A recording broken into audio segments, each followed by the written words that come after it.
When walking into Infinity, guests would actually see a uniquely shaped building. The guests would see some smiling museum hosts standing at our admissions desk. To the left, they would probably smell some really good food cooking in our cafe, and they would actually hear the laughter and the upbeat vibes of like a fun, interactive museum as they're walking through. In addition, we have some movies in our 3D movie theater. We have the Deep Ocean Explorer simulation and a couple of other really interactive exhibits. So if they walked in, they're in for what we call the Infinity Experience. Welcome to Bottled Up. I'm your host, Andrew Allen, and today we're launching into the fascinating world of space right in our own backyard as we talk with Michelle Anderson, CEO and Executive Director of the Infinity Science Center in Pearlington, Mississippi. Located next to NASA's Stennis Space Center, this remarkable facility serves as both a gateway to space exploration and a premier STEM education center for our region. Join us as we discover how this 70,000 square foot science center came to be and learn about its vital role in sharing Mississippi's impressive but often overlooked contributions to the space industry. So pop open a Pepsi and stay tuned for a fun and educational conversation you don't want to miss. How are you doing today, Miss Michelle? I am good. Thank you for asking.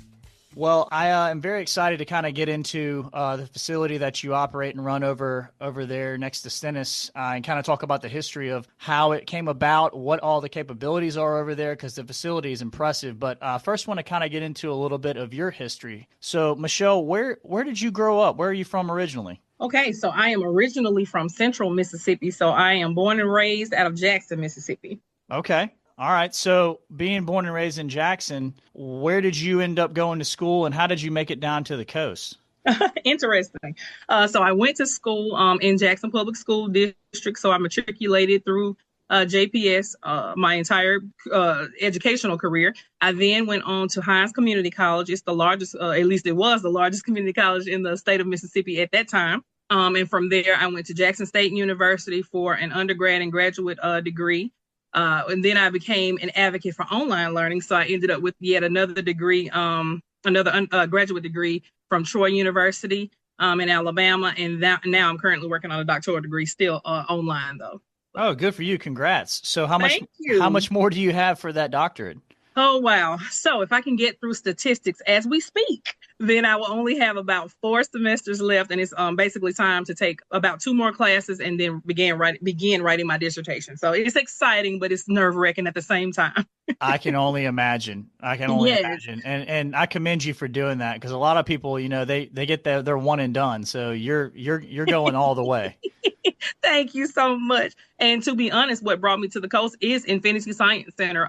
My family and I had always visited the coast. When I worked for Mississippi Development Authority, I would have to travel here a lot for conferences and workshops and things of that nature, but never just wanted to live on the coast. I did enjoy visiting. But I had an opportunity to come work for Infinity to be the director of business services and human resources and things of that nature. So I just felt led to take it. So I did, and here I am. Well, congratulations. By maybe in the next year or so, I'll be able to call you doctor. So fingers crossed. Absolutely. Well, okay. So let's get into a little bit of the history of the Infinity Science Center. Sure. Okay. So I know that it's been around since 2012, correct? Correct. April of 2012, we opened to the public. Okay, so before that, what was the area over where the Science Center is located? Because, I mean, if you're driving towards Louisiana, you can't miss it. It's on the south side of the interstate. It's massive. So, right. What was that before it became what it is today? So basically, there was a lot of land, over 100 acres or so, that belonged to NASA. However, we began as the Stennis Sphere, if you will, and the Stennis Sphere is just like a small museum that was on Stennis Space Center's campus. However, with all the artifacts and exhibits they were getting in and or creating, they ran out of space, if you will. So around that same time, though, in 2001 or so to be exact, a group of visionaries came together and was thinking, hey, we don't have a STEM center in the state of Mississippi, so why not? Let's try it. And so this is really how our nonprofit began, from a group of visionaries with very popular names such as family names like Estes, Schlegel, Seal, and some more. But those are some of the visionaries. Okay, so a group of people got together in '01, decided, listen, I don't think that the U.S. knows much about our role with NASA down here in Mississippi. I mean, Hmm. it's kind of like a hidden thing. Everybody thinks about Florida where they launch the rockets and maybe Texas, Yes. And Houston, um, right? Houston, right? Houston, Exactly, right? right. For someone who doesn't know, explain kind of what it is that we do at Stennis Space Center to the best of your ability so people can kind of understand how big of an impact that facility has when it comes to NASA. Sure. So there's a very popular engineer who once said, I don't necessarily know how we're going to get man to the moon, but I do know you must go through Hancock County in Mississippi to do it. He spoke volumes there, because what we do is create the rockets and the engines, I'm sorry, for the rockets by which we get man to the moon. So Stennis literally plays a critical role in the space exploration program. But you said it best. It is so underestimated, or people are just not aware of, its prominent role.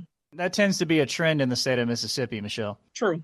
Very I true. mean, well, especially on the coast. I mean, you have Ingalls Shipbuilding, which is the largest employer in the state. You have Yes. a bunch of industry down here on the coast that kind of gets overlooked when you think about Mississippi. Well, Mississippi as a whole gets overlooked, but Yes. that's a whole nother story.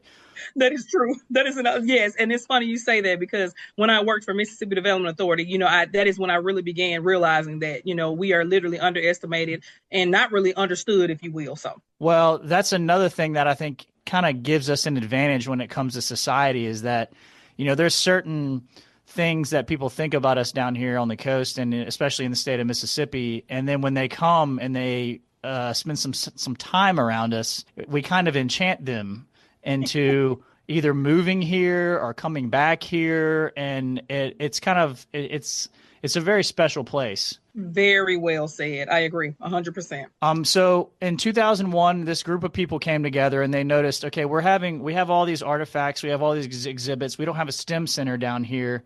So Sure. the Stenosphere needs to expand. So let's get Mhm. back on track. How did that work? Sure. So, all of the general things took place. We got contractors in. We created a planning committee, if you will. Certain surveys were done, things of that nature to kind of see, what is this premier science center? It's what will it look like and what will it incorporate? I will point out, and you may have called it. A lot of people don't.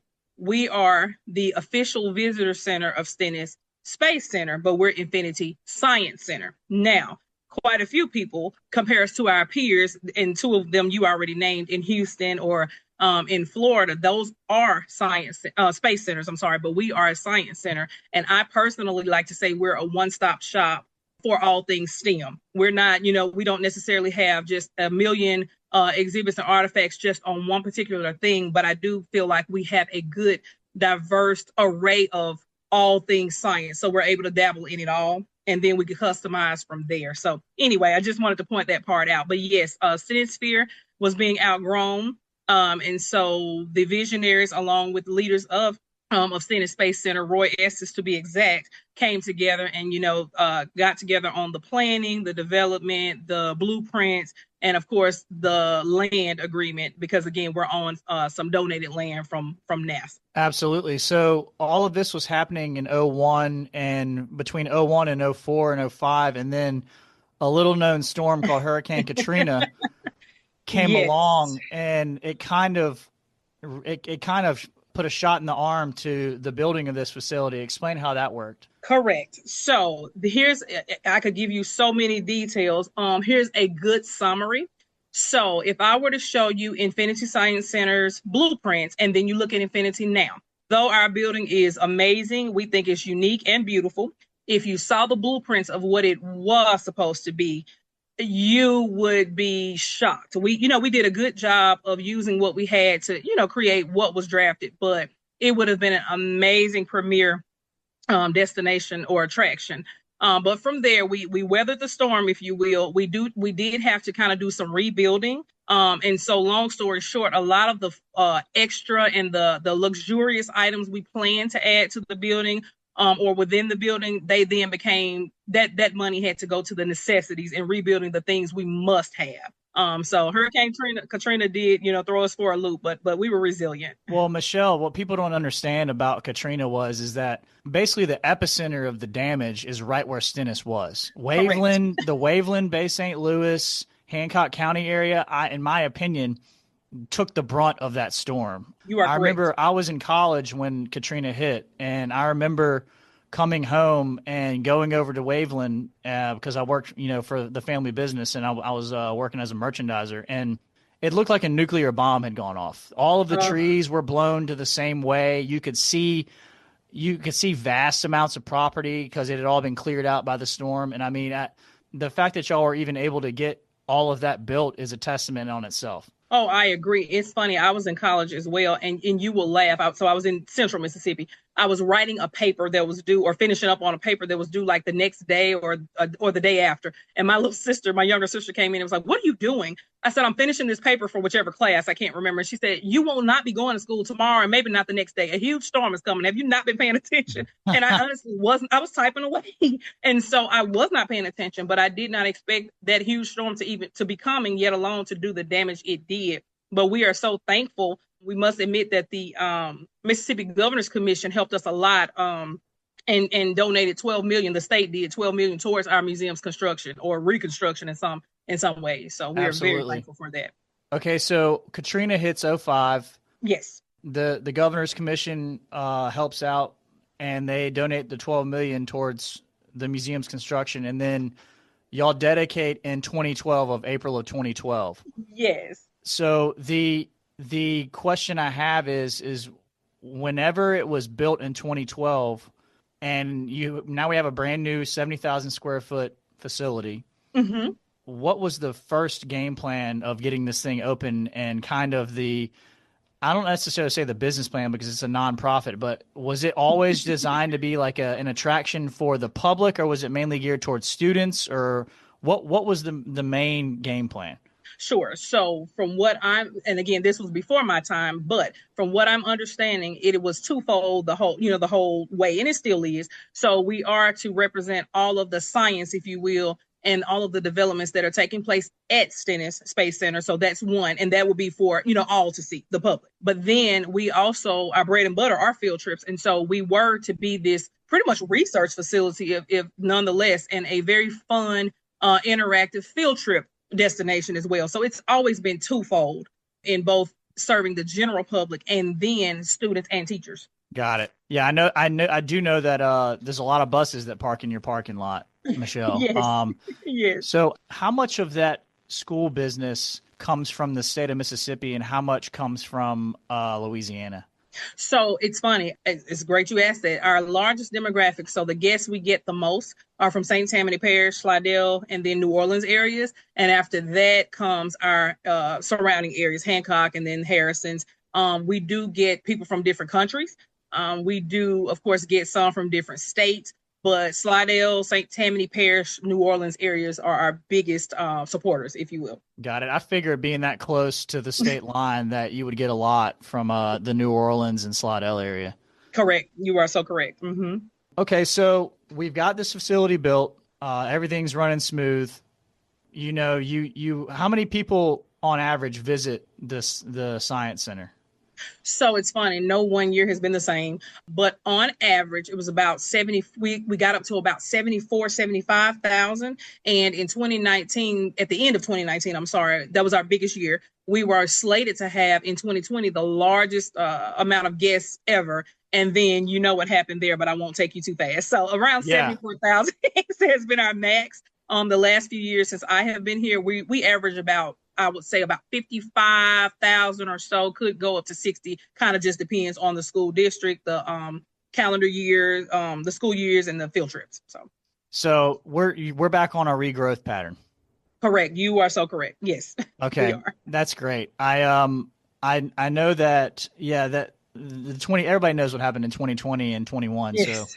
So to hear that you guys are growing back and coming back is fantastic. Thank you. We're excited. Well.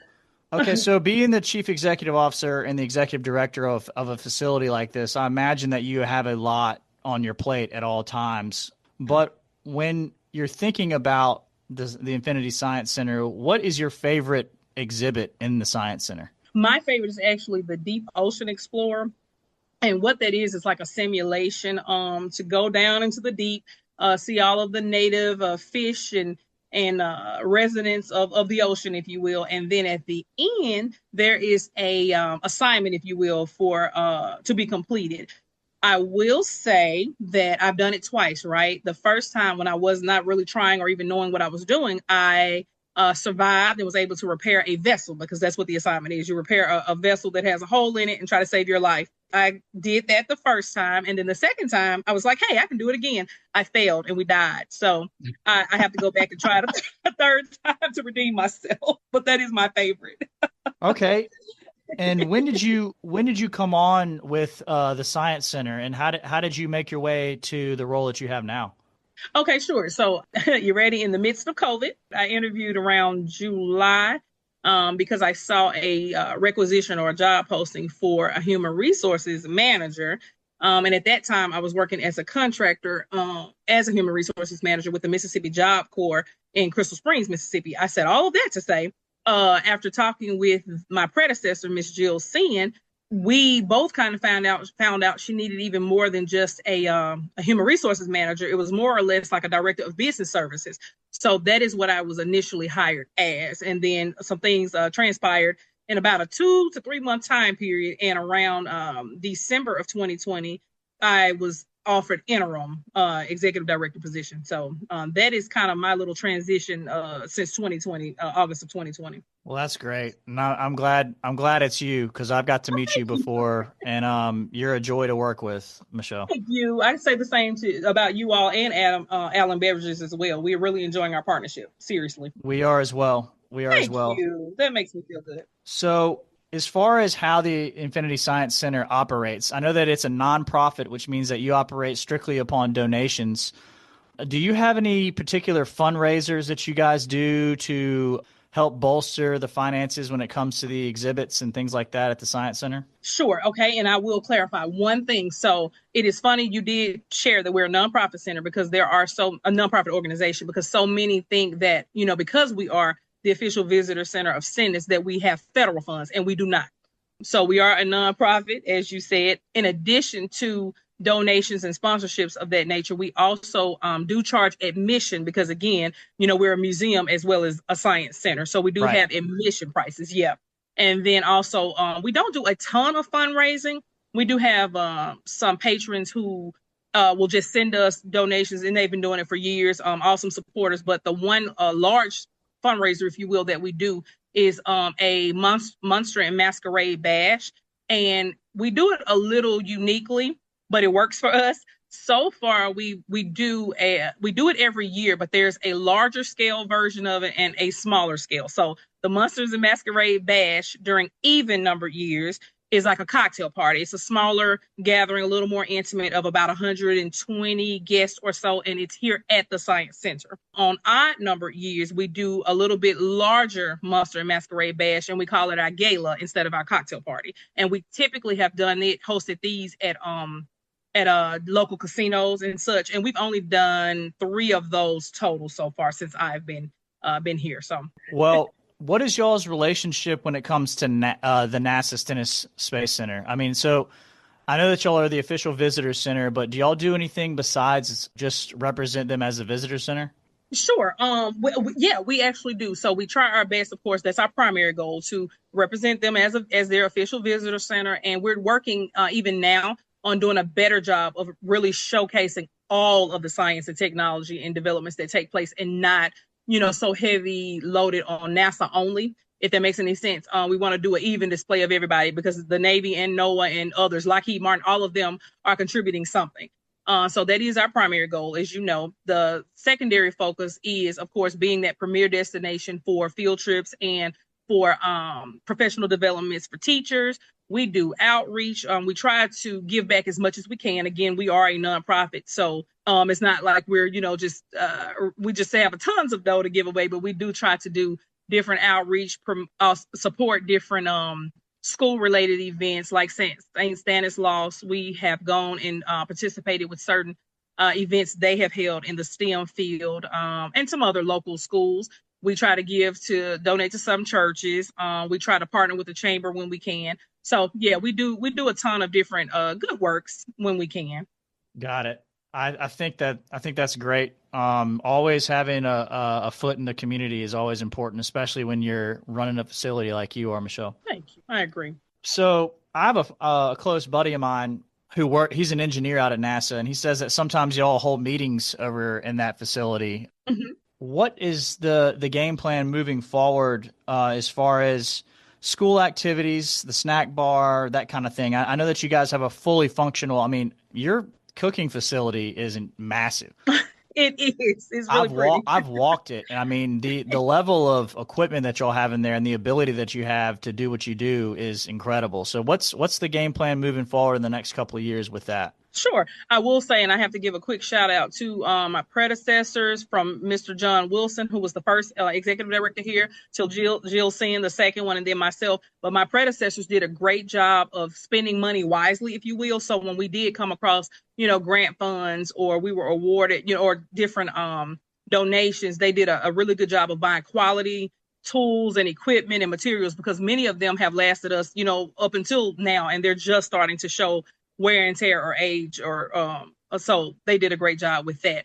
We recently, June 29th, if I'm not mixing up my dates, or the week of June 29th, I'm sorry, we reopened our cafe. It had been closed, as you well know.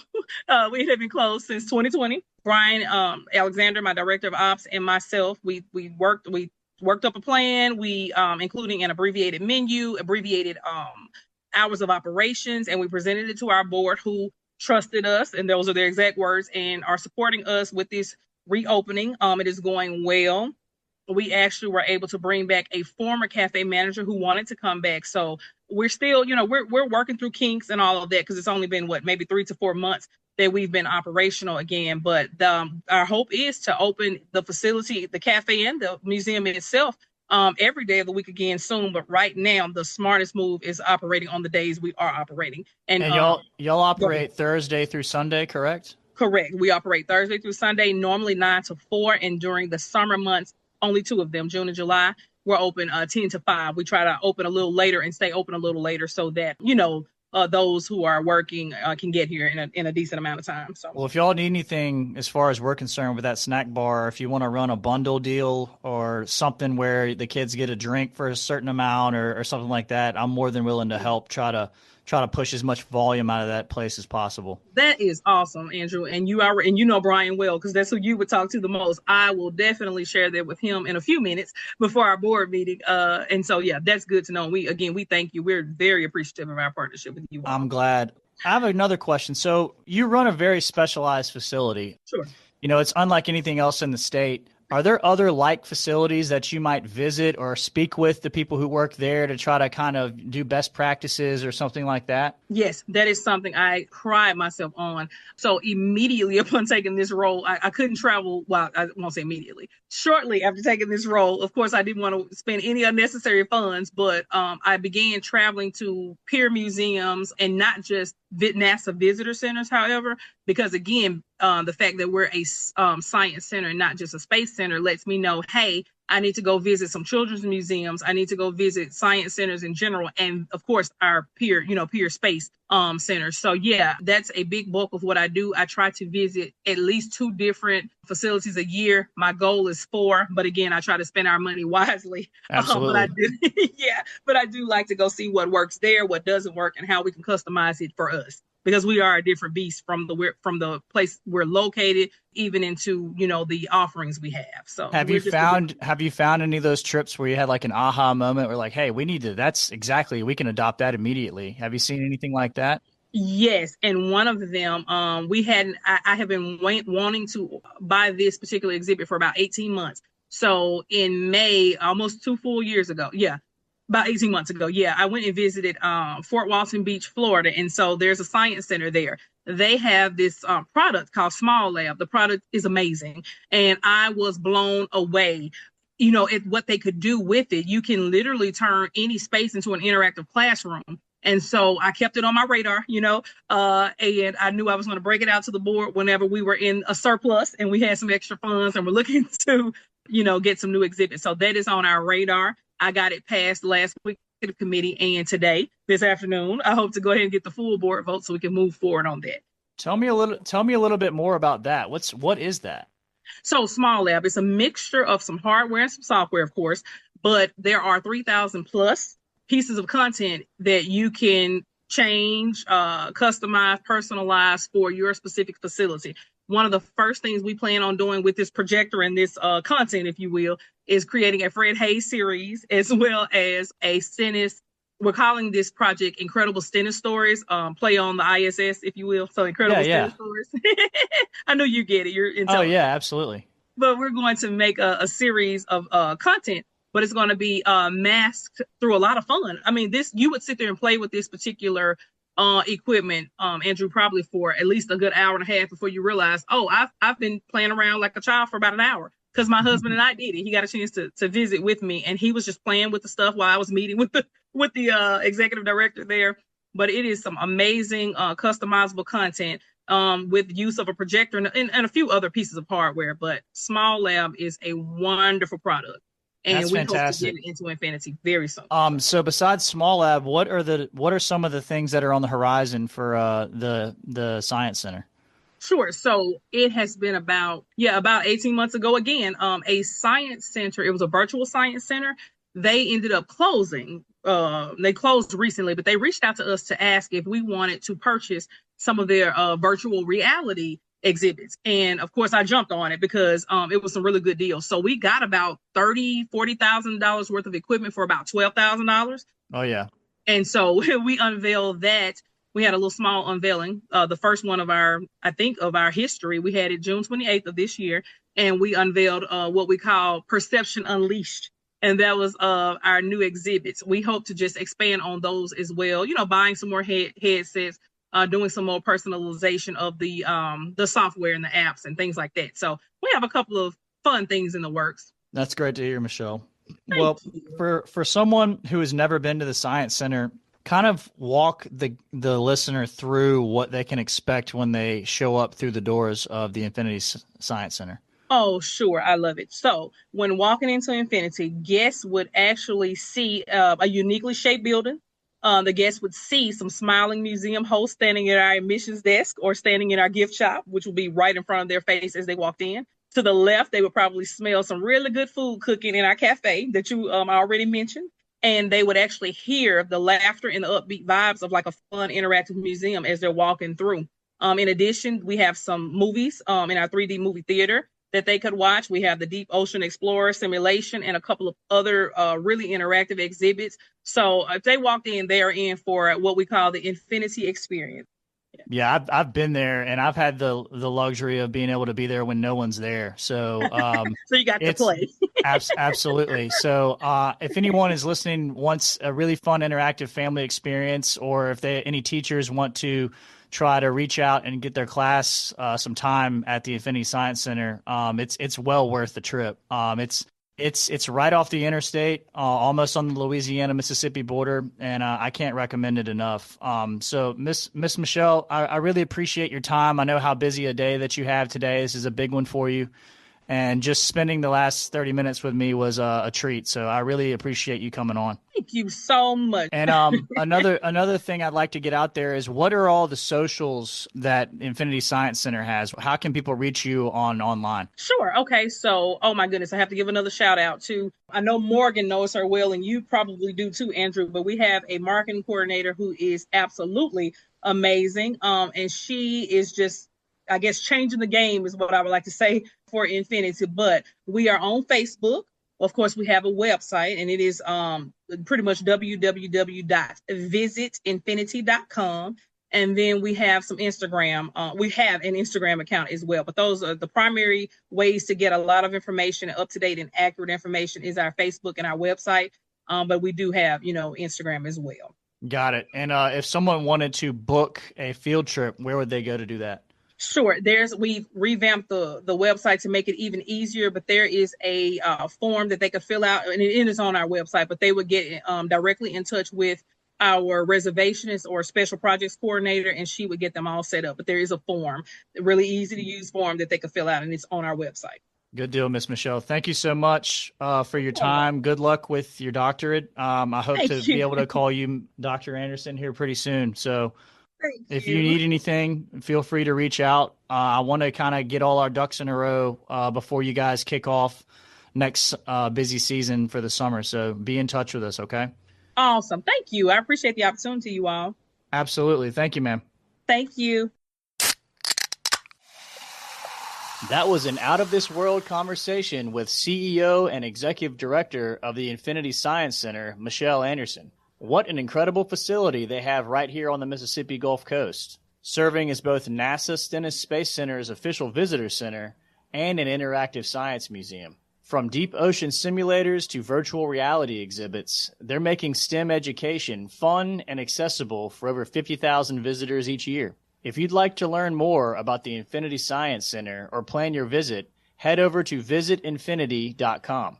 Thanks again to Michelle Anderson of the Infinity Science Center for giving us her time today. A big thanks to all of you, our amazing listeners, for tuning in to Bottled Up, where we're all about uncorking the stories that shape our coastal home. And remember to always support our local businesses, restaurants, museums, and attractions. Cheers. Thanks for listening to the Bottled Up Podcast. Want us to deliver this show to your email inbox as they drop? Want to tell us about how you like the show? Or do you want to tell us about a Gulf Coast business or restaurant that you'd like for us to spotlight in any upcoming episodes? Email Morgan Wheeler at mwheeler, MWHEELER at abevinc.com. That's ABEVINC.com. Want to know more about Allen Beverages and how we work with our clients, partners, and vendors? Check out allenbeverages.com. This show was edited and produced by Johnny Gwynn and Deep Fried Studios.